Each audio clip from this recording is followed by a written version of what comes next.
पनडुब्बी का मलबा खोजने गई टीम के हाथ लगा बड़ा सुराग। दोस्तों, पनडुब्बी में गए एक शख्स ने कुछ ऐसा रखा था अपने साथ जिसके बारे में आप कल्पना भी नहीं कर सकते। शहजादा दाऊद, पाकिस्तानी अरबपति का बेटा, 19 साल बेटा सुलेमान अपने साथ टाइटन पनडुब्बी में 3.8 किलोमीटर समंदर के नीचे टाइटैनिक के पास जाकर के एक वर्ल्ड रिकॉर्ड बनाना चाहता था। वर्ल्ड रिकॉर्ड किस चीज का था पता है आपको? वर्ल्ड रिकॉर्ड सबसे तेज गति से रूबिक्स क्यूब को सॉल्व करने का। जी हाँ, यह सपना था सुलेमान दाऊद का, पाकिस्तानी अरबपति शहजादा दाऊद के बेटे का, जो कि एक यात्री था जिसने 2 करोड़ में टिकट खरीदी थी टाइटन पनडुब्बी में बैठकर टाइटैनिक देखने जाने की। रूबिक्स क्यूब क्या होता है आपको मालूम होगा। ये देखिए, तस्वीर कुछ इस प्रकार का दिखता है। इस प्रकार के पजल को सॉल्व करने में महारत हासिल थी 19 साल के सुलेमान को, और वो चाहता था कि वो टाइटैनिक के पास जाकर समंदर की गहराई में जाकर 3.8 किलोमीटर नीचे जाकर के रूबिक्स क्यूब को सॉल्व करने वाला पहला लड़का बन जाए। लेकिन अब इस हादसे के बाद इन सब की मृत्यु जो है, टाइटन पनडुब्बी का इम्प्लोड होना, इन 5 अरबपतियों की मौत होना, ये अपने आप में एक पहेली बन चुका है, बिल्कुल उसी रूबिक क्यूब पजल की तरह। जी हाँ दोस्तों, और ये पजल कुछ इतना स्ट्रांगली कन्वोल्यूटेड है, इतना ज्यादा गुथा हुआ ये जो गुत्थी है, जिसे सॉल्व कर पाना किसी के बस की बात नहीं हो रही है। 4 देशों की नेवल फोर्सेस लगी हुई। पहला यूएस नेवी कोस्ट गार्ड, फिर कनाडा की जो नेवी है वो, उसके बाद फ्रांस की नेवी, फिर ब्रिटिश नेवी, सब लगे हुए हैं। उसके बाद भी असल मलबे का कोई अता पता नहीं मिल पा रहा है। मिले जो है वो सिर्फ कुछ टुकड़े हैं, पूरा मलबा अभी तक नहीं मिला। अब इस बात को जरा गौर से सुनिए और समझिए कि किस प्रकार की क्रोनोलॉजी है। देखिए, सबसे पहली बात, ये जो पनडुब्बी थी जब इसे उतारा गया था टाइटैनिक के पास 8 घंटे की डाइव के लिए, जिसमें 2 घंटे जाने में लगते, 2 घंटे आने में लगते और 4 घंटे मलबा देखने का जो प्रोसीजर था ओशन गेट कंपनी का, वो चलता वहां पर टाइटैनिक का। 1.5 घंटे से 2 घंटे के बीच, कोई बोलता है 1 घंटे 45 मिनट, कोई बोलता है 1.5 घंटे, कोई बोलता है 2 घंटे, पानी में डूबने के 1.5 घंटे से 2 घंटे के बीच में टाइटन पनडुब्बी का संपर्क टूट जाता है। ये बात क्लियर है, सभी ये मान रहे हैं, ठीक है। अब संपर्क तो टूट गया, लेकिन हम ये भी जानते हैं कि पानी का करंट किस प्रकार का रहता है, लहरें कितनी तेज चलती हैं समंदर के ऊपर। समंदर कभी शांत नहीं रहता दोस्तों, ऊपर से शांत दिखे भी तो उसके नीचे काफी ज्यादा मूवमेंट होता रहता है। आप पहिया देखते हैं, पहिया चक्का, जो अगर साइकिल का एक पहिया अगर हम समझें तो साइकिल के पहिए का जो बीच वाला पार्ट रहता है वो उसको कम घुमाने से बाहर की तरफ, उसके सरकमफ्रेंस में टायर की तरफ ज्यादा मूवमेंट होती है, आपको मालूम होगा। ठीक उसी तरीके से समंदर के अंदर जो सतहों पर मूवमेंट होती है उससे कहीं ज्यादा बल वाली मूवमेंट नीचे सतह पर होती है, तलहटी में होती है समंदर की। ऐसी स्थिति में अगर कोई भी चीज गिरे तो उसका ऊपर से अगर कोई चीज गिरे तो उसका सीधी वर्टिकली नीचे जाना बहुत मुश्किल है, अनटिल अनलेस वो बहुत ज्यादा भारी हो। जबकि टाइटन पनडुब्बी इतनी भारी नहीं थी, और खासकर जब वो इम्प्लोड हो जाए, फूट जाए, चिपक जाए, पिचक जाए, तब तो उतनी भारी बिल्कुल ही नहीं रहेगी। तो ऐसी स्थिति में जरा सोच कर देखिए, 1.5 घंटे से 2 घंटे के बीच संपर्क टूट जाता है। उसके बाद वो मलबा जो है, अब वो डिस्टेंस तो बहुत ज्यादा होगा, 1.5 घंटे से 2 घंटे में वो सबमरीन कितनी स्पीड से नीचे जाएगी, उतनी स्पीड से नीचे नहीं जा सकती। टाइमिंग ये बताई गई है कि 2 घंटे लगते हैं ऊपर से नीचे आने में, और क्या बोलना चाहिए, वापस 4 घंटे वहां घुमाने में और 2 घंटे ऊपर आने में लगते हैं, ये उन्होंने बताया। लेकिन वो पूरी तरीके से नीचे तो उतरी नहीं थी, 1.5 घंटे के अंदर उसका जो कॉल था, जो उसका कॉन्टैक्ट था, वो टूट चुका था। ऐसी स्थिति में एग्जैक्ट जब लहरें इतनी तेज चलती हैं नीचे तलहटी में, उस स्थिति में अगर इम्प्लोजन हुआ भी तो टुकड़े सीधा टाइटैनिक के करीब 1600 फीट दूर कैसे गिर पाए।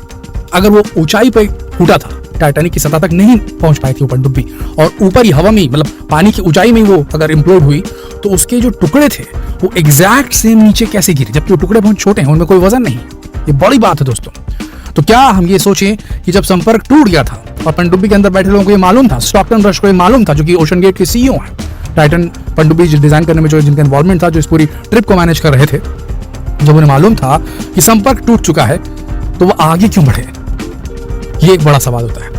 लेकिन वो अगर उनका जो शिप जो था पनडुब्बी, अगर वो फूटी और वो ऊंचाई पे फूटी तो उसके बाद वो डायरेक्टली टाइटैनिक के पास तक कैसे गिर सकता है मलबा? आप जरा सोच के देखिए इस बात को, कैसे पॉसिबल है ये? या तो स्टॉकटन रश ने बहुत बड़ा रिस्क लिया, कांटेक्ट टूटने के बाद भी वो आगे बढ़ते रहे और उसके बाद वो पिचक गई उनकी जो पनडुब्बी थी, या तो फिर सीधी सी ऐसी बात हुई कि वो पनडुब्बी सीधे पिचक गई, किसी को कुछ मूवमेंट करने का, डिसीजन लेने का कोई मौका नहीं मिला, और वहां से फिर वो सीधे तैरते हुए नीचे तक पहुंच गई। बड़ी बात है दोस्तों, ये बड़ी बात है। तो यहाँ पर एक बहुत बड़ा लूप होल है, जिसे समझना बहुत जरूरी है। अभी क्या हो रहा है, जो ओडिसियस 6 के रोवर ROV यानी कि रिमोट ऑपरेटेड व्हीकल, जो कि अमेरिकी कंपनी ने बनाया हुआ ओडिसियस 6 के, इसने हजारों किलोमीटर के एरिया को टाइटैनिक के इर्द गिर्द खोजा, तब जाके मलबे के कुछ अंश मिले हैं, पूरा मलबा अभी तक नहीं मिला है, शव अभी तक नहीं मिले, मिलना मुश्किल भी है। लेकिन जो छोटे टुकड़े मिले हैं उसमें कार्बन फाइबर के अंश नजर आ रहे हैं, टाइटेनियम के अंश नजर आ रहे हैं, जिसे बताते हैं कि ये टाइटन पनडुब्बी का ही हिस्सा है, क्योंकि टेल कोन मिल चुकी है, बाकी का हिस्सा अभी तक नहीं मिला है।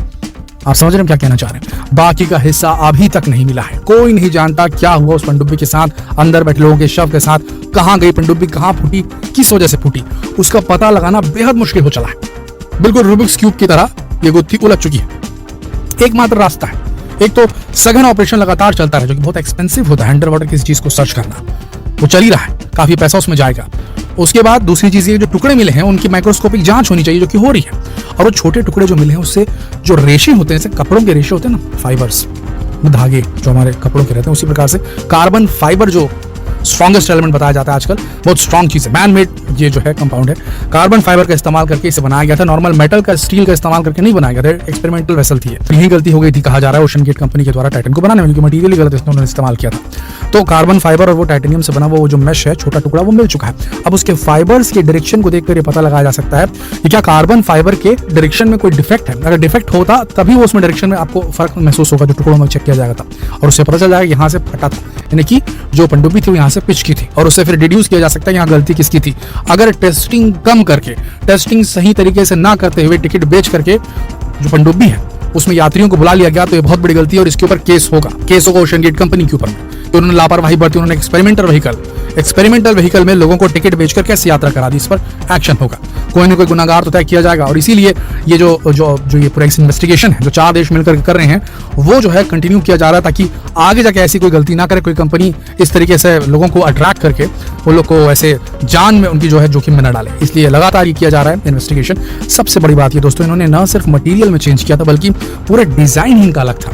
जेम्स कैमरून, जिन्होंने 33 बार टाइटैनिक फिल्म बनाने से पहले डाइव मारा था एक स्पेशल पनडुब्बी के माध्यम से टाइटैनिक के मलबे को देखने के लिए, उन्होंने ये कहा कि मेरी जो समझ है उस हिसाब से ओशन गेट वालों ने बहुत बड़ी गलती की है। सबसे बड़ी चीज, किसी भी पनडुब्बी में उसका आकार भले ट्यूब लाइक रहता है, लेकिन लोग जहां बैठते हैं वो एरिया जो रहता है वो स्फेरिकल रहता है। छोटी पनडुब्बी की हम बात कर रहे हैं, सेना की पनडुब्बी की बात नहीं कर रहे, स्फेरिकल रहता है, यानी कि स्फीयर, गोल, ताकि प्रेशर का कम से कम जो है वहां पर दबाव पड़े। तो जो लोग बैठते हैं वो स्फेरिकल रहता है, और ट्यूब जो रहता है वो लंबा रहता है, जो सबमरीन में रहता है। लेकिन इन्होंने क्या किया, टाइटन पनडुब्बी वालों ने जो शेप था पनडुब्बी का, तो पनडुब्बी के शेप में रखा, साथ में अंदर का जो ट्यूब जहां बैठते हैं वो भी ट्यूब शेप में रखा, उसे उन्होंने स्फेरिकल नहीं रखा। अब इसके पीछे ये बोला जा रहा है कि स्फेरिकल रखते तो कम लोगों के बैठने की जगह होती, कम टिकट बेचने पड़ते, कम लोग बैठते तो कम पैसा देते, है ना। 2-2 करोड़ रुपए एक से लिए, तो अगर 3 लोगों की जगह बनाते तो सिर्फ 6 करोड़ मिलता। अभी उन्होंने 5 को बैठाया, तो उस हिसाब से कंपनी का आदमी हो गया, तो 4 आदमी बैठे तो 8 करोड़ हो गए, समझ रहे हैं। तो इन्होंने एक और गलती की है कि अंदर जो बैठने की जगह उसे इलेंगेट कर दिया, स्फेरिकल नहीं रखा। तो इसमें अब देखने वाली बात है कि आगे क्या निकल के आता है। क्या ये जो जांच एजेंसियां हैं जो कि टाइटैनिक की मलबे के आसपास 3.8 किलोमीटर नीचे समंदर के जो खोज कर रही हैं, उन्हें कुछ मिल पाएगा भी कि नहीं मिल पाएगा, उन्हें टाइटन शिप का बड़ा पार्ट मलबे का मिल पाएगा कि नहीं मिल पाएगा, क्योंकि अभी तक तो सिर्फ ऊपर की कतरन ही मिली है, कुछ भी नहीं मिला अभी तक असल में देखा जाए तो। जो एक्सपर्ट्स वो कह रहे हैं कि अब वहां उनके बचे रहने की कोई आशंका नहीं, लेकिन हो सकता है कि वो जिंदा हो, बहुत मुश्किल है ऐसा हो पाना। लेकिन अभी तक न लाशें मिली हैं, न अभी तक वो पूरी की पूरी पनडुब्बी मिली है। तो क्या कहें इस बारे में, बहुत मुश्किल है, कुछ भी नहीं कहा जा सकता। आपका इस पूरे मसले पर क्या विचार, आपको क्या लगता है क्या हुआ होगा, और क्या होना चाहिए उस कंपनी के साथ में जिसने इस तरीके से 2-2 करोड़ रुपए लेकर लोगों की जान को जोखिम में डाला था? अपने विचार नीचे कमेंट सेक्शन में लिखकर जरूर बताओ, जितना हो सके इस वीडियो को शेयर करें। नेक्स्ट वीडियो इसी टॉपिक पे आने वाला है, तो बने रहिए हमारे साथ। हम कुछ और पहलुओं को उधारने की कोशिश करेंगे, उसे और सॉल्व करने की कोशिश करेंगे, अलग अलग एंगल्स पे रोशनी डालने की कोशिश करेंगे। तो बने रहिए हमारे चैनल के साथ। जल्द मिलते हैं अगले वीडियो में, तब तक आप सबका इस वीडियो के अंदर बने रहने के लिए दिल से धन्यवाद।